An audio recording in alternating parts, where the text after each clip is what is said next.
Olá pessoal, grande satisfação estar com você aqui nesse evento da Qualitice Brasil 2022. Eu quero agradecer ao convite, ao professor Alessandro, à comissão organizadora deste excelente evento a nível nacional e, por que não, mundial. Para mim é uma honra, um prazer estar aqui. Seja bem-vindo, você participante deste evento. Nós focaremos no tópico da nossa palestra, a qualidade no contexto da quarta revolução industrial, ok? Mas, a fim de organização, a fim de ser um pouco mais didático e você sair aqui com conhecimentos agregados, um pouco acima daquilo que você já tem, eu espero poder contribuir com sua formação, com suas informações a respeito da qualidade, como ela evoluiu desde a história mais remota da humanidade, passando pelas quatro revoluções industriais, chegando até o contexto atual da quarta revolução industrial, ok? Só me apresentando rapidamente, eu sou o professor José Luiz, eu sou consultor, sou professor, mas trabalhei durante 32 anos em empresas do mais diversos segmentos, desde a produção de circuitos integrados, a indústria eletrônica chamada Philips, passei pela indústria de alumínio, passei por várias empresas de vários segmentos, indústria de máquinas, indústria de plásticos, indústria de bebidas, indústrias metalúrgicas.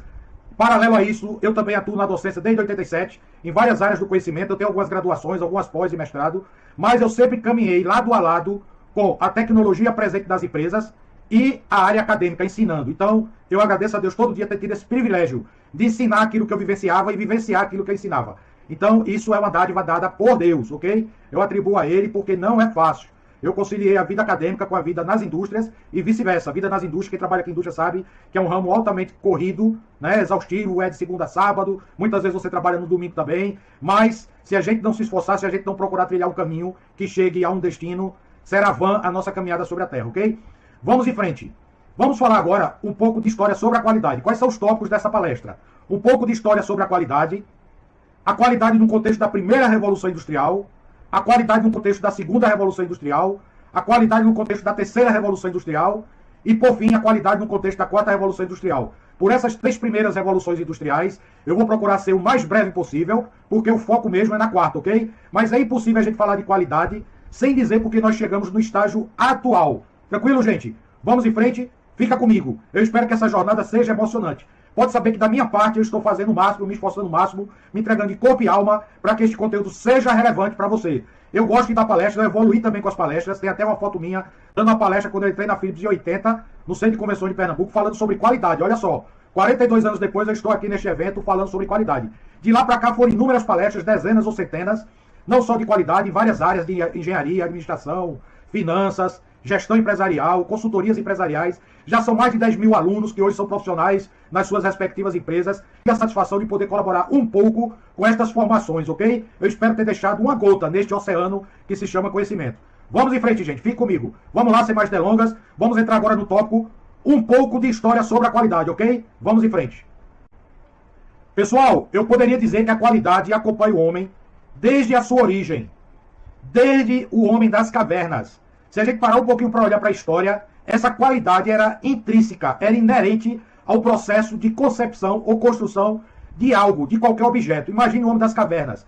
Posteriormente à Idade da Pedra, ele começou a confeccionar utensílios para o seu uso próprio, para a sua caça, para a sua defesa, e evidentemente esses utensílios evoluíram. Quando o homem veio a descobrir o fogo através da queda de um raio que incendiou uma árvore, ele passou um grande tempo tentando descobrir como fazer o fogo, como produzir o fogo artesanalmente, ok?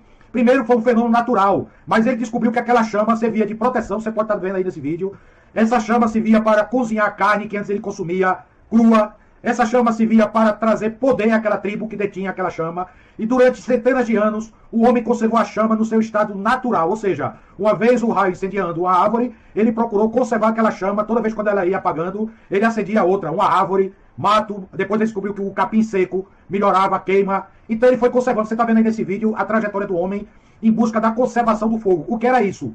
Um processo de melhoria contínua. Olha que acompanha a humanidade desde a sua pré-história. Mas vamos dar um salto na nossa história. Olha só, até a primeira Revolução Industrial, que tipo de trabalho o homem tinha? A gente chama de trabalho artesanal.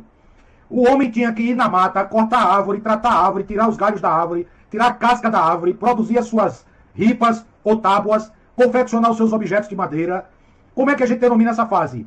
Fase artesanal. Eu poderia atribuir um critério de qualidade para esses objetos. Pense assim, se ele fizesse uma mesa, a segunda mesa, eu não tinha como medir. Eu não tinha instrumentos de medições. Então você já subentende que a qualidade acompanha também os métodos de melhoria para a medição daquele produto que você está fabricando, daquilo que você está confeccionando. Mas neste tempo, pouco se importava com a precisão dos objetos. Se eu fabricava uma mesa, quando eu fabricasse a segunda, evidentemente que a segunda mesa ia ser diferente em termos de precisões milimétricas da primeira, mas eu queria um objeto para uso. E através desse objeto, o artesão trocava por outras mercadorias. É o que a gente chama de escambo. Alguém que tinha uma pequena agricultura, uma agricultura de subsistência, alguém que criava um animal, fazia a troca daquele animal por algum utensílio, um prato, uma colher de pau, algum objeto cortante, algum objeto que pudesse furar, algum objeto que servisse de proteção para aquele homem, para aquele artesão. Mas a gente não precisa nem pensar para entender que o ritmo de produção era baixo, era desacelerado. Você conseguia aferir a qualidade daquilo que você estava produzindo de maneira manual, porém totalmente visual, ok? Você investigava aquela obra de maneira visual. Você observa que a qualidade ela evoluiu conforme foram evoluindo os meios tecnológicos. Vamos lá. Se nós observarmos obras de artes da antiguidade, nós temos aí obras arquitetônicas que conservaram a sua qualidade, a sua nobreza, a sua beleza até os dias atuais. Quem não se lembra do grande artista Michelangelo, que veio depois de Leonardo da Vinci? Foi contemporâneo de Leonardo da Vinci, mas ele era bem mais novo do que Leonardo da Vinci, ok? Mas ele conseguiu contemplar a obra de Leonardo da Vinci, só não foi seu aprendiz. Mas olha só, Michelangelo deixou uma grande contribuição para as artes. Imagine que Michelangelo ganhou um contrato para fazer uma estátua. Olha a estátua. Essa estátua é uma obra-prima. Você acha que Michelangelo fabricou essa estátua medindo milimetricamente as dimensões?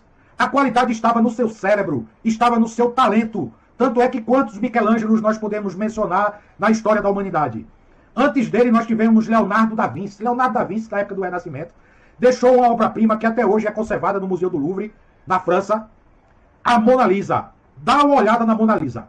Eu vou te pedir 10 segundos para contemplar esta obra de arte. Inclusive você vai ter uma surpresa, ela vai piscar para você. Diz a história que Leonardo da Vinci passou vários anos pintando a Mona Lisa. Ele tinha uma modelo que ficava diante de si e ele ia tentando extrair dessa pessoa, dessa mulher, não só os seus traços humanos, fisionômicos, a sua roupa, mas ele tentava extrair o sentimento, aquilo que ela estava sentindo. Tanto é que até hoje se diz que esse quadro da Mona Lisa é altamente enigmático, porque você não sabe se ela está rindo ou se ela está triste. Alguém pode pensar que um homem desse não tinha uma inteligência muito acima da sua época, muito acima da nossa época. Leonardo da Vinci foi considerado um gênio, porque ele atuou em várias áreas do conhecimento. Mas o que eu quero trazer aqui sobre Leonardo da Vinci? Alguém pode julgar a qualidade do trabalho de Leonardo da Vinci? As pessoas julgavam visualmente. Será que esta obra de arte é linda? O que é que essa obra de arte traz para mim, enquanto ser humano? O que ela reflete para mim? E Leonardo da Vinci não só atuou na pintura. Leonardo da Vinci atuou na arquitetura. Atuou nas construções de armamentos bélicos. Atuou na construção civil. Ele fazia os seus cálculos matemáticos de cabeça. Leonardo da Vinci tinha calculadora, gente? Claro que não. Então por que eu estou passando por isso? Desde a história da humanidade, passando pelos grandes artistas, passando por várias eras da nossa vida que nós conhecemos através da história. A história serve para isso, para mostrar como o homem viveu e nós aprendemos com a história. A história não é só um feito científico relatado por historiadores. Ela serve para nós como referência, como parâmetro. Onde é que entra a qualidade nisso? A qualidade entra exatamente no conceito subjetivo. O artista, o artesão, ele tinha a qualidade inerente em si mesmo. Então a qualidade ela tem um bem que é inerente ao seu próprio conceito de qualidade. Alguns podem dizer que aquele objeto era maravilhoso, era lindo, mas não pense que Leonardo da Vinci só tinha seguidores, seus fãs. Ele também tinha aqueles inimigos que hoje nós chamamos de haters, aqueles que são viciados em nos criticarem. E alguns achavam defeito na obra de Leonardo da Vinci. Leonardo da Vinci pintou afrescos pelas igrejas de Roma, pelas igrejas da França. Leonardo da Vinci viveu sua vida produzindo obras de artes. Algumas delas ficaram inacabadas, algumas delas se perderam ao longo da história. Mas o que dizer da qualidade dos trabalhos de Leonardo da Vinci, de Michelangelo, de grandes artistas que nós temos registrados na nossa história? Nós poderíamos passar toda essa palestra falando sobre esses artistas, mas vamos dar um pulo para a primeira Revolução Industrial. De 1760 a 1870. Você tem aí aproximadamente 110 anos. É lógico que esse dado não é exato. Houve um grande advento na história da humanidade que configurou a primeira Revolução Industrial. Deixa eu logo dizer para você por que se usa esse termo, revolução. Por que nós estamos na quarta revolução? Evidentemente porque nós tivemos a primeira, a segunda e a terceira. Mas o que dizer deste termo, revolução, e por que nós usamos o termo indústria associado com essa palavra revolução? Porque ela representa uma quebra abrupta de paradigmas, de costumes. É uma forma de representar uma mudança de comportamento na sociedade, nos meios de produção, na forma como a sociedade interage com o seu meio ambiente, na forma como a sociedade interage com o seu próximo, em sociedade. É o que nós chamamos de disruptura. A primeira revolução industrial, ela tem uma característica muito expressiva, que foi a invenção da máquina a vapor pelo escocês James Watt. Mas veja bem, eu não quero aqui lhe enganar nem lhe iludir. James Watt aperfeiçoou um meio de gerar energia através da queima da madeira, fervendo a água, gerando a ebulição dessa água, e através do vapor que a água gera através da sua ebulição, perto de 100 graus, esse vapor concentrado, ele é uma fonte de energia. James Watt aperfeiçoou o trabalho de outros cientistas. Eu não quero dizer aqui para você que James Watt inventou a máquina a vapor do zero. Não havia nenhum estudo sobre a máquina a vapor. Existiam estudos, mas ele encontrou um meio de fabricar uma máquina que fosse viável, que você conseguisse armazenar esta energia. O que representa a invenção de James Watt? Representa um grande avanço tecnológico. Por quê? Imagine que o trabalho antes era artesanal. Nós temos aí uma máquina de madeira criando um tecido. Você tem os fios verticais e os fios horizontais. Me desculpe até pela qualidade dessa imagem, mas eu fiz questão de pegar uma imagem de uma empresa que está presente até os dias de hoje, mas começou com o avanço dos teares. Você vê exatamente a concepção dos teares, e esse tear de madeira, que representa um trabalho artesanal, ele sofreu um grande impulso na sua velocidade. Antes a velocidade era regulada pela pessoa. A força motriz era animal. As máquinas eram impulsionadas por forças animais, quer seja tração animal humana ou através de outros animais, como o boi, como o cavalo. Você tinha uma limitação de velocidade. Se você tinha uma limitação de velocidade, evidentemente que você tinha uma limitação do número de peças a serem confeccionadas. Este tear manual de madeira, ele fazia parte do tecido de muitas casas que tinham um mestre artesão em tecelagem. Podia ser um homem ou uma mulher. E eles fabricavam as suas próprias vestimentas, e eram poucas. Diz a história que o homem tinha duas roupas. Uma para trabalhar os 6 dias da semana, e a segunda para sair no final de semana, no domingo, ou seja, para ir para a igreja, ou para uma reunião ali na comunidade que ele fazia parte. Observe uma coisa neste vídeo que eu estou te mostrando. De repente, na Toyota, que antes se chamava Toyota, Ishiro Toyota, observando a sua mãe trabalhando no tear de madeira, começou a ter ideias. Em vez do fio horizontal ser impulsionado manualmente, ele pensou numa maneira mecânica de impulsionar este fio horizontal. E desenvolveu equipamentos de madeira. Pensa comigo. Esse equipamento teria força, teria resistência mecânica de ser impulsionado por uma máquina a vapor. Deixa eu te trazer um dado importante, rápido. Na primeira, nós temos aí uma máquina de madeira. Pela Revolução Industrial, com o advento da máquina a vapor, foram inventados vários equipamentos movidos a vapor. E esses equipamentos aumentaram a sua potência até 3.000 vezes, ou 6.000 vezes, como relatam alguns historiadores, em relação à força humana. E também em relação ao cavalo. Tanto é que uma unidade de medida de força é HP, que quer dizer horsepower, ou o poder do cavalo. Imagina uma máquina ter 3.000 vezes a força, o poder de um cavalo. Ou 6.000 vezes. Você já imaginou que é uma manada de 6.000 cavalos impulsionando uma máquina? Só que eles não utilizavam a máquina a vapor para impulsionar uma máquina. Eles utilizavam a máquina a vapor para impulsionar uma fábrica, para impulsionar um trem, para impulsionar um navio, como você está vendo nestes vídeos. Eu fiz questão de procurar, de pesquisar. Não penso que é fácil, mas está aí para o nosso deleite. Como a máquina a vapor diminuiu o tempo entre as cidades. Antes a distância era percorrida através de uma charrete, através de um cavalo. Por mais que o cavalo corra, mas ele sofre a fadiga. Uma hora ele vai cansar, uma hora você vai ter que parar o cavalo. Ele vai diminuir a velocidade, ele vai ter que se alimentar, ele vai ter que beber água. E neste momento você está perdendo tempo. Enquanto que a máquina a vapor bastava você alimentar o forno, aquele forno ia queimar a madeira ou o carvão mineral que mais tarde veio a passar a ser utilizado. Nós vamos ver um pouco da evolução sobre isso. E uma vez que a máquina a vapor chegou na indústria, o que é que aconteceu? Multiplicou a velocidade dos equipamentos. Olha a Toyota. A Toyota ela se tornou célebre no mundo todo por fabricar teares de metal. Isso aí já caracteriza um grande avanço para a máquina a vapor. Por quê? Porque diz aí a história que na Toyota um operador era capaz de observar 30 teares. Significa que havia um grande volume de produção sendo fabricado. E onde é que entra a qualidade nisso? Quantos inspetores de qualidade tinham? Pensa comigo, meu caro, minha cara. Era um homem inspecionando 30 máquinas, mas era no mínimo 30 inspetores de qualidade. Porque cada máquina estava produzindo um tecido que ele tinha que ser inspecionado. Então a qualidade está diretamente relacionada com a velocidade com que a tecnologia evoluiu, com a velocidade com que os meios de produção evoluíram, com a velocidade com que os produtos começaram a serem fabricados em larga escala.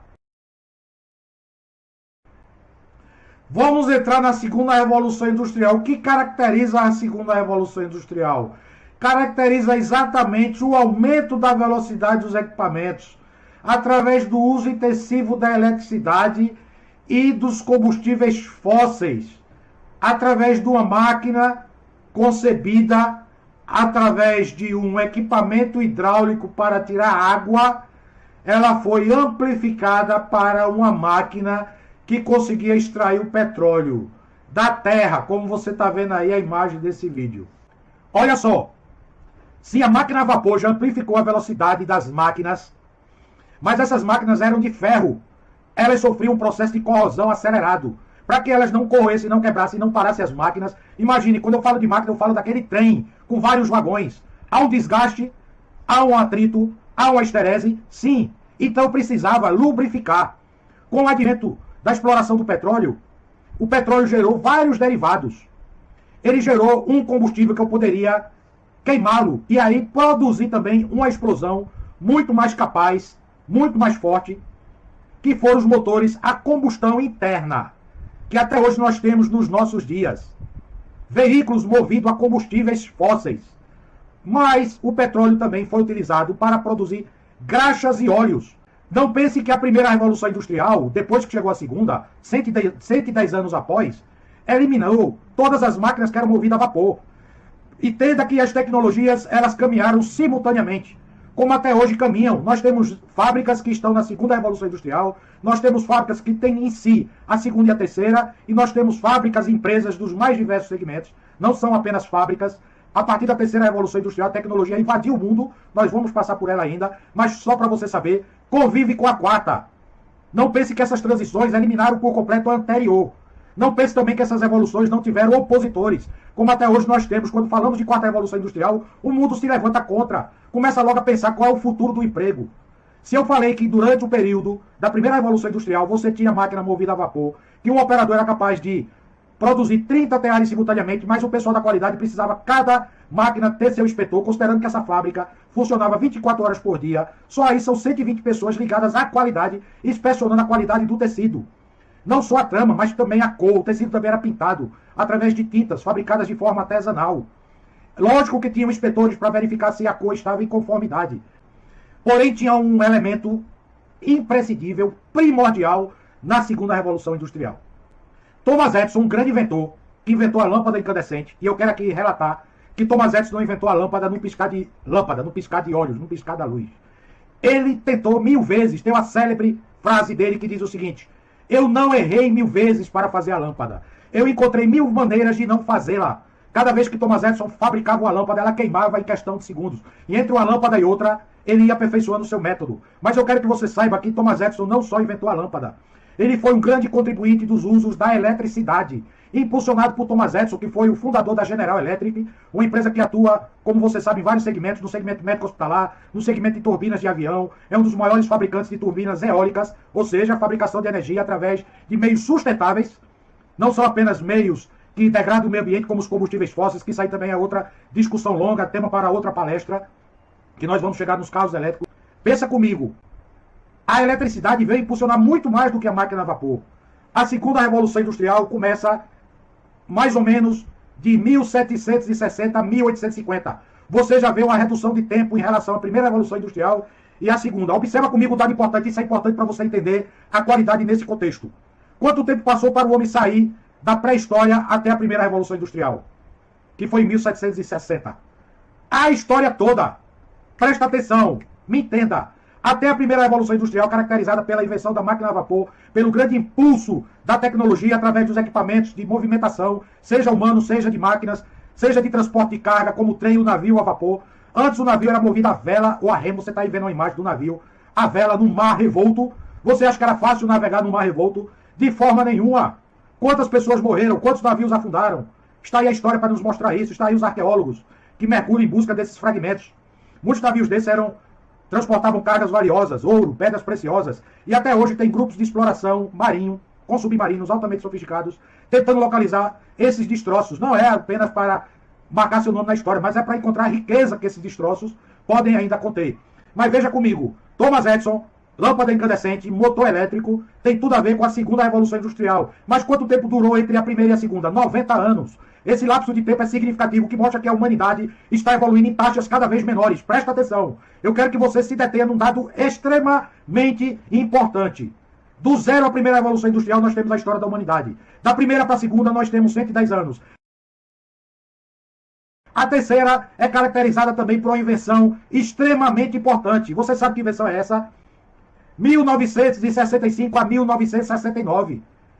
Eu já era nascido, eu nasci em 62. Observe essa invenção, gente. O transistor, um semicondutor, um componente eletrônico miniaturizado. Você sabe quem foi um dos grandes inventores do computador eletromecânico? Alan Turing. O computador era lento. Ele foi utilizado na Segunda Guerra Mundial para decifrar o código secreto dos alemães, onde estavam localizadas suas tropas. E diz a história que Alan Turing reduziu a guerra em mais de 5 anos e reduziu mais de 20 milhões de pessoas que poderiam ter morrido na Segunda Guerra se não fosse a invenção do computador eletromecânico de Alan Turing. Você conhece um pouco da história de Alan Turing? Ele depois entrou assim no ostracismo. Eu quero trazer um dado aqui só para você entender um pouco da história. Alan Turing era homossexual, ele escondeu o seu homossexualismo. O homossexualismo era altamente perseguido nessa época. E o governo britânico, para calar Alan Turing, deu um decreto. Ele ficaria preso ou ele sofreria uma castração química. Através dessa castração química, Alan Turing entrou em depressão e veio a morrer. Mas, resumo da história, ele foi um dos grandes inventores dos algoritmos através de computadores eletromecânicos. O que são computadores eletromecânicos? Computadores lentos. Você está vendo uma imagem rápida aí do filme que retrata Alan Turing através de um grande ator conhecido. Não quero fazer apologia aqui até por direitos autorais. Mas vamos lá. Esse computador veio evoluir, chegou na válvula termoiônica. Uma válvula movida à eletricidade. Ela já conseguia fazer o transporte de elétrons entre prótons e nêutrons, que são placas positivas e negativas. Thomas Edison tem participação também nessa invenção. Mas essas válvulas que vieram a criar computadores como o ENIAC e o UNIVAC, elas esquentavam. Os computadores tinham grandes dimensões. Você acredita que eu passei por essa fase? O meu primeiro curso foi de informática na Universidade Católica de Pernambuco, aqui em Pernambuco, e os computadores eram alimentados a cartões perfurados. Você não tem nem ideia disso. Cartões perfurados. Qual é a velocidade de processamento desses computadores? Extremamente lenta. A sua máquina calculadora mais simples nos dias de hoje tem mais velocidade do que esses computadores movidos a válvula, que liam as informações através de cartões perfurados. Eu me formei nesta área, tem vários livros meus aqui atrás, mostrando esses computadores. Eu estudei esses computadores, mas houve um grande avanço quando os 3 cientistas criaram o transistor e, por conta disso, eles 3 ganharam o Prêmio Nobel de Física.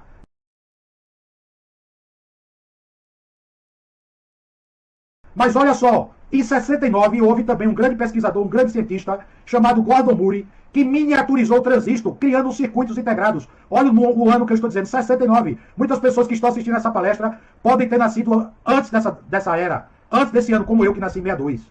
Em 69 eu já tinha 7 anos de idade, mas eu vou chegar lá e vou te explicar por que eu estou falando isso. A miniaturização do transistor veio criar circuitos integrados, que é o quê? Você colocar o transistor numa pastilha de silício. O silício é um elemento químico em grande abundância da natureza. A sua inicial é SI, silício, tá? É o elemento de maior abundância da natureza. Sabe onde está o silício? Na areia. Mas o que é que não se tinha antes? Um meio eficiente de exploração do silício. Assim como o alumínio. Olha só, através da miniaturização do transistor, Gordon Murray simplesmente foi o fundador da Intel. Intel que está no meu computador aqui, onde eu estou gravando essa palestra. Intel que está também no seu computador. Está também no seu tablet. Está também no seu smartphone. A Intel que veio a consagrar uma lei. A famosa lei de Murray. Que através da 4ª Revolução Industrial, esta lei veio a ser quebrada. Houve uma grande ruptura. Deixa eu pular da seguinte. Gordon Murray criou uma lei que dizia o seguinte, que diz até hoje. Os computadores aumentarão a sua velocidade de processamento, a sua capacidade de processamento, a sua capacidade de resposta, a sua capacidade de armazenamento, em consequência, a sua redução de custo pelo volume a ser vendido, 2 vezes a cada ano. Desculpe. 2 vezes a cada 18 meses ou 2 anos. E essa lei, ela vem se mantendo até a chegada da 4ª Revolução Industrial. Eu já chego lá e você vai entender. O que é que a 3ª Revolução Industrial proporcionou, gente, de 69 a 2010? A chegada dos computadores nas fábricas. Eu entro nessa história a partir de 1980, eu fui trabalhar exatamente numa indústria de circuitos integrados. Philips. A Philips fabricava vários equipamentos. Nós tivemos vários pensadores da qualidade. Nós tivemos Schwartz, um grande estatístico, um grande matemático, que criou o CEP, o controle estatístico de processo, que proporcionou uma inspeção da qualidade em nível matemático, em nível de estatística. Que teve um discípulo chamado Deming, que você já deve ter ouvido falar. Muitos pensam que o PDCA, o ciclo PDCA, foi inventado por Deming. Não, foi criado por Schwartz, mas ele foi disseminado no mundo todo por Deming. Mas você não tinha o transistor, não tinha o circuito integrado. Com o advento do transistor do circuito integrado, os meios produtivos foram crescendo numa velocidade absurda. Eu me lembro do nome dos semicondutores fabricados pela Intel, porque eu fabriquei meu primeiro computador numa placa de circuito impresso. Até hoje eu tenho o livro Como Construir o Seu Computador utilizando o Z80, que era um microprocessador de 8 bits, fabricado pela Zilog. Nós tínhamos fabricantes de CI como Intel, como a AMD, como a Philips, como a Zilog. Muitas delas deixaram de fabricar microprocessadores. Por quê? Porque a tecnologia evoluiu numa velocidade tal que elas não conseguiram acompanhar. A fábrica da Philips, que eu trabalhava aqui em Recife, num bairro chamado Curado, quando eu entrei lá, a fabricação de circuitos integrados era manual. Durante esses 9 anos, ela foi automatizada, só para você ter ideia. Quando eu saí de lá em 89 para ir para uma outra grande empresa, eu acompanhei a qualidade na sua essência. Desde a segunda revolução industrial, estou acompanhando o crescimento da qualidade até hoje na quarta. Mas preste atenção que eu vou te dizer. Nós tivemos um microprocessador 4004, depois 8008, 8086, 8088, 8286, 8386, 8486, o Intel Pentium. Depois o Pentium evoluiu para várias categorias, para várias famílias. Depois tiveram o Celeron, depois chegamos na primeira geração de microprocessadores quadricore, temos hoje o octa-core, ou seja, o computador de 8 núcleos, é como se você tivesse 8 microprocessadores numa mesma pastilha de serviço. Você vê que o microprocessador evoluiu do tamanho de um circuito integrado de 16 terminais para um circuito integrado hoje, que ocupa quase o tamanho de uma placa-mãe, com vários ventiladores refrigerantes, senão ele queima. Então, com a miniaturização dos circuitos integrados, nós chegamos numa barreira, porque os prótons e nêutrons, eles transitam dentro do circuito integrado, e eles vão sofrendo a miniaturização, que a barreira de separação entre prótons e nêutrons chegou numa distância tal de nanotecnologia que ela começa a criar correntes de fugas. Então você não consegue mais ter controle sobre 0 e 1. Tudo parte do 0 e 1. Tudo parte dos bits, que é o menor tamanho de palavra. 0 e 1 se chama bit, ou 0 ou 1. Ou ligado ou desligado, que vieram criar as portas lógicas, que através delas você começou a ter linguagens numéricas de programação. A primeira delas, o assembler. Depois dessa linguagem de baixo nível, veio criar transcodificadores, transdutores, de conversão de linguagem de baixo nível para médio e depois alto nível, chegando nos algoritmos numéricos que nós temos até hoje. Eu tenho algumas graduações que me fazem entender isso, inclusive matemática. Então, é interessante você saber que a ciência está intimamente ligada com a evolução das tecnologias do nosso meio social, como é que a qualidade se posiciona. Acompanhando essa evolução, acompanhando esse crescimento, acompanhando essa velocidade, a qualidade teve que inventar meios de medição, de inspeção, como eu falei, de Schwartz, criador do controle estatístico de processo. Depois o CEP chegou na Motorola na década de 80, o fabricante de rádio amador. Você certamente já teve o celular Motorola. A Motorola também evoluiu com a evolução da tecnologia. Na década de 80, muitos equipamentos eletrônicos da Motorola davam defeito. E o fundador da Motorola tinha um cientista chamado Bob Galvin, que era o filho do fundador da Motorola, que pensou como é que eu vou controlar agora a velocidade de fabricação dos meus rádios, controlados eletronicamente, sem comprometer a qualidade. Entra o CEP na história da humanidade, trazendo um grande impulso tecnológico nos meios de inspeção da qualidade, controle estatístico de processo. Que eu tenho esse curso na minha plataforma, eu sou especialista em CEP, a minha formação em matemática me fez me formar em estatística, e eu vi isso evoluir de cálculos numéricos, de mão, eu andava com a prancheta da calculadora no bolso, o bolso cheio de caneta, fazendo esses cálculos com calculadoras, primeiro de 4 operações, depois calculadoras científicas através da Texas Instruments, que também foi um grande propulsor. A qualidade acompanhou os meios de tecnologia. Pensa comigo. Mais tarde, na década de 90, o CEP chega na GE. GE de quem? De Thomas Edison, mas tinha um CEO chamado Jack Welch, que passou 25 anos como CEO da General Electric, da GE. Ele, quando viu falar do CEP, muito utilizado na Motorola, ele trouxe um dos grandes pensadores, um dos grandes cientistas, um dos grandes estatísticos que trabalhavam na Motorola, chamado Michael He.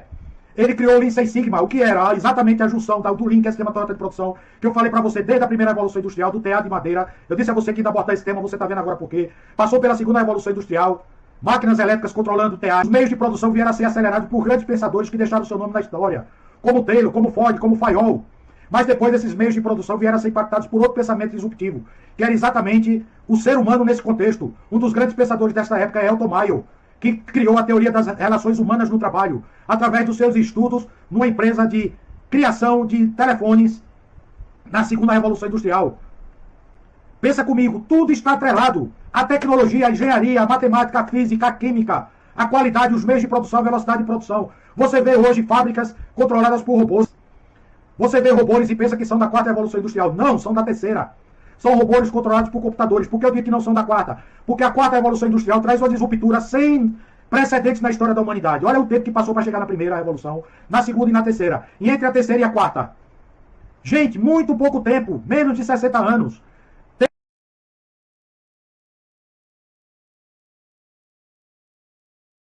Teve um evento no Fórum Econômico Mundial em Davos, na Suíça, presidido por Klaus Schwab, que escreveu um livro, A Quarta Revolução Industrial. Esse livro é fenômeno de vendas, eu tenho, lógico.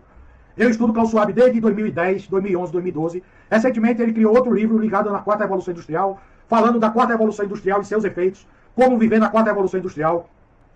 Pensa comigo, como o tema da palestra é a qualidade no contexto da Quarta Revolução Industrial, eu vou me deter um pouco mais de tempo sobre a Quarta Revolução Industrial e você vai entender. Eu falei que a lei de Gordon-Moore, que era uma linha reta, não é exponencial, é um crescimento linear. Como o juros simples cresce numa equação do primeiro grau de forma linear, você já deve ter ouvido falar que o juros composto cresce numa linha exponencial. Olha meu gesto, o que significa isso? Que chega o ponto que você não pode controlar mais. Of transistors on a piece of silicon has doubled every 12 to 18 months for the same dollar investment. And it's likely to continue.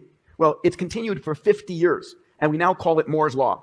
The idea that every year or every 2 years, you're getting twice as much computation for the same dollar investment. This chart starts in the year 1900 and it goes to 2010. On the left-hand side is the amount of computational power you could buy for $1,000. Exatamente, a Quarta Revolução Industrial ela tem um advento sem precedentes da história da humanidade. Sabe que advento é esse? A inteligência artificial chegando nos robôs. Tem uma grande diferença entre terceira e quarta revolução industrial. Pensa na qualidade ligada a isso. Se você ver meu vídeo de nanotecnologia, estou botando aqui 20 segundos de nanotecnologia. O que aconteceria se pudéssemos envolver os átomos? Apesar de ser uma ideia muito avançada para sua época, hoje ela ganha cada vez mais espaço através da ciência na nanotecnologia. Mais uma vez aqui o professor José Luiz trazendo um vídeo sobre tecnologia, sobre inovações, sobre assuntos interessantes. Não deixe de se inscrever nesse canal, deixar seus comentários, curtir e compartilhar. Para compreendermos melhor a nanotecnologia, é preciso entender o que são os átomos. Os átomos são basicamente as menores parcelas em que o elemento pode ser dividido sem perder suas propriedades químicas, ou seja, a unidade básica da matéria, formada por prótons, nêutrons e elétrons. Um átomo é tão pequeno que não pode ser visto nem mesmo através de microscópios comuns. Mas o que a nanotecnologia tem a ver com isso? E que vantagem ela nos oferece? Acontece que a ideia de Feynman era de conseguir manipular os elementos químicos a nível atômico. Isso pode trazer possibilidades que ainda nem mesmo conhecemos por completo. Mas imagine conseguir carregar supercomputadores do seu bolso, ou possuir uma armadura de nanotecnologia como a do filme Homem de Ferro em Vingadores, que pode manipular a própria matéria e se adaptar em diversas situações. Apesar de ainda permanecer na ficção, com a evolução da nanotecnologia, um leque de possibilidades se abre para a nossa realidade. Você não consegue mais observar com os olhos humanos. Eu passei por fábricas na terceira revolução industrial, por exemplo, no segmento de bebidas, que fabricava 2.000 garrafas por hora. Eu passei tanto tempo suficiente nas indústrias de bebida, que eu vi a terceira revolução industrial chegar na indústria de bebidas, e essa máquina sair, essa não, outras máquinas, tá? Mais sofisticadas, maiores, mas a ser comprada pela SIG Combi Block. Olhe de baixo, olha só, uma das multinacionais alemãs veio criar uma máquina que substituiu a inspeção visual manual de dezenas de operadores numa linha de produção de garrafas, inspecionando a qualidade do produto manualmente, pegando na garrafa, vendo o alinhamento do rótulo, vendo se estava faltando rótulo, vendo se o nível da garrafa estava baixo, vendo se estava faltando tampa, vendo se a garrafa estava trincada, com lâmpada fluorescente que você tem no teto da sua casa. Presta atenção, gente. Eu estou trazendo aqui um evento de disruptura sem precedentes. A inspeção era manual, era visual, você conseguia fazer a inspeção. Eu medi o nível de sacarose, ou seja, o nível de açúcar de uma bebida através de um papel. Eu medi o nível de Brix, que é uma unidade de medida de açúcar, de teor de sacarose. Era um papel que ele mudava de cor pelo nível de Brix. Você já imaginou você medir o nível de açúcar através de uma mudança de cor no papel? Está sujeito a erro humano. Com o avanço das tecnologias, esse Brix, esse teor de sacarose, veio a ser aferido por equipamentos de alta tecnologia, chamado cromatografia. Que é o que? Eu gero uma luz, essa luz quebra no espectro, tipo um prisma, atravessa aquela gota de refrigerante ou de bebida. Do outro lado, essa refração é convertida em pulsos eletrônicos, que é medida, e ali eu tiro os componentes que tem na bebida. Você já imaginou esse nível de tecnologia de sofisticação? Antes a bebida era medida pelo sabor. Você acha que tinha outro meio de medição? Como é que eu media se a cor do refrigerante estava boa ou ruim? Ou colocando a garrafa na luz. Já existia a luz ultravioleta, eu também utilizava uma luz ultravioleta para quebrar o espectro de cor e ver se aquela bebida estava conforme. Como é que eu media a cor de uma pré-forma? Que é a matéria-prima para fazer uma garrafa PET. PET é a sigla de polietileno tereftalate. É um componente, um termoplástico de engenharia, também oriundo de combustível fóssil, vindo do petróleo. Me entenda, a qualidade teve que seguir também, de forma extremamente rápida, os meios tecnológicos. A inteligência artificial chegou nas máquinas.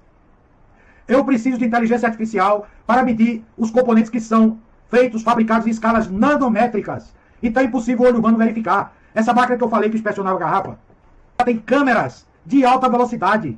As primeiras câmeras fotográficas, criadas inclusive na Kodak, que depois veio a fechar, mas eu tenho isso em outro podcast meu, em outro vídeo meu falando sobre a quebra das empresas que não conseguiram observar a evolução das tecnologias, como a Blockbuster, que alguém aqui já pode ter alugado um vídeo VHS na locadora chamada Blockbuster. Ela não viu a chegada do streaming e faliu.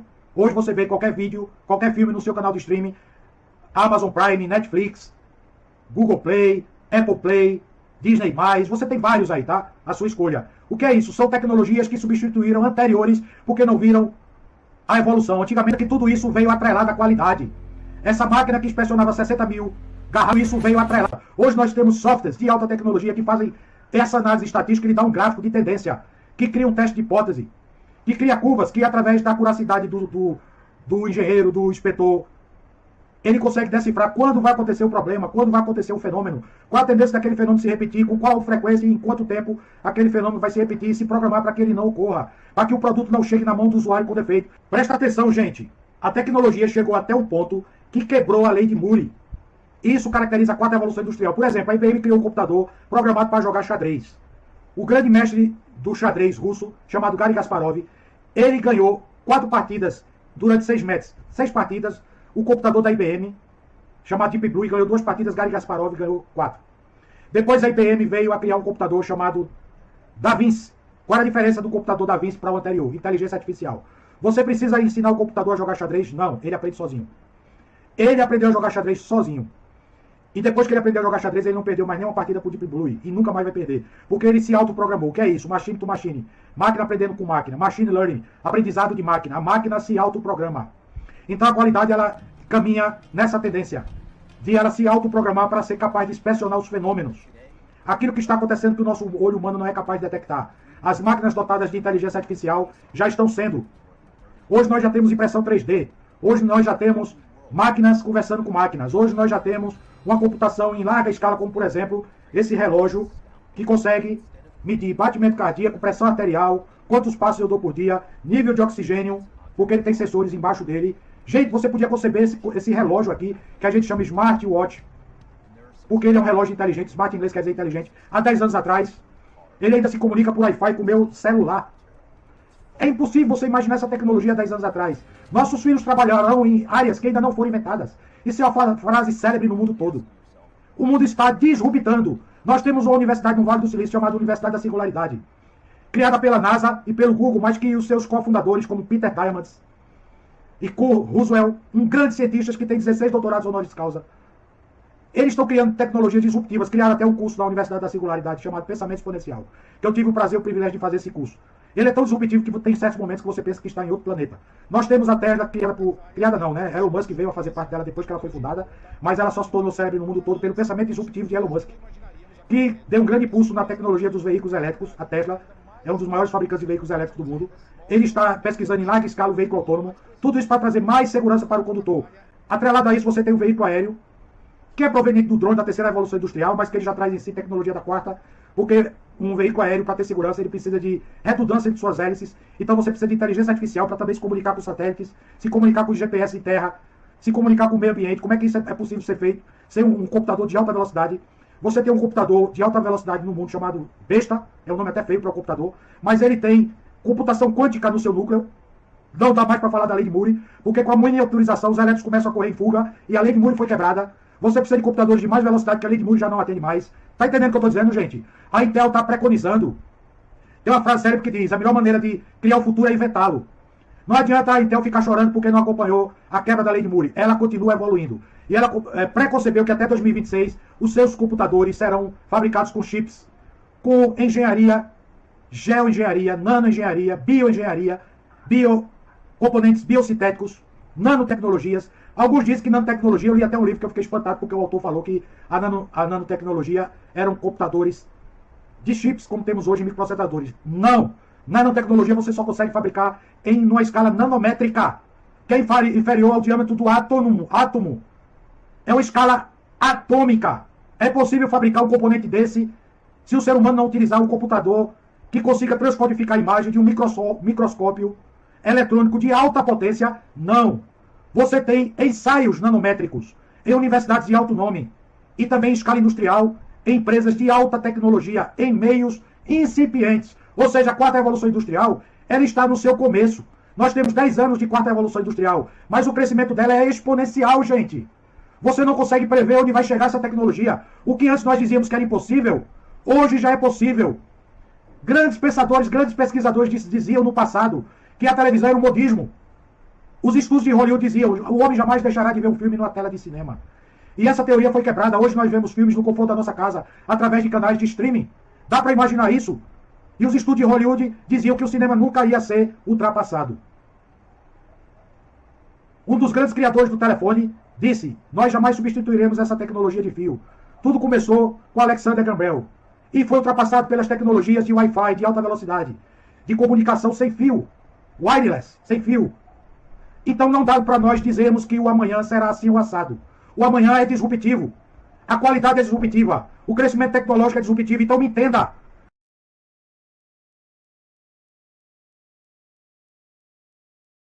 Qual é a nossa conclusão de tudo isso? Chegamos ao fim da nossa palestra. Qual é a conclusão de tudo isso? Entenda, gente. Nós não conseguimos prever o futuro, mas temos uma maneira: inventá-lo. Espero que você me entenda. A única maneira de prever o futuro é inventá-lo. Assim como grandes pensadores da atualidade estão fazendo, em grandes centros tecnológicos, no Vale do Silício, na Universidade da Singularidade. Até um pouco tempo atrás dizia-se que para medir a pressão intracraniana era preciso fazer um furo no cérebro com a furadeira. Você está vendo esse vídeo aí passando bem rápido.